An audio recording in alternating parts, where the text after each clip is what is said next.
অন্বেষণ করতে বলেছেন, তালাশ করতে বলেছেন টু দ্য হালাল ওয়ে।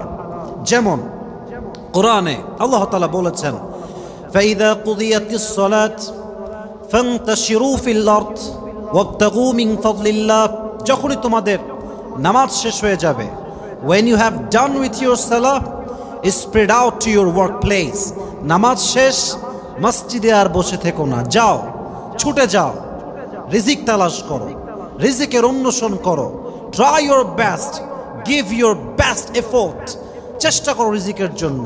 যদি তালাশ করতে পারো তবে তোমাকে রিজিকের সন্ধান দিবে একজন, তিনি কে? রিজিকের তালাশ করতে হবে যুবক ভাইরা, প্রিয় ভাইরা আমার। তবে হ্যাঁ, সত্য কথা হচ্ছেই আজকাল আমরা রিজিক তালাশ করতে গিয়ে, অর্থ কামাই করতে গিয়ে, টাকা ইনকাম করতে গিয়ে যিনি টাকার মালিক, যিনি পুরো পৃথিবীর মালিক, তাকেই আমরা ভুলে গেছি।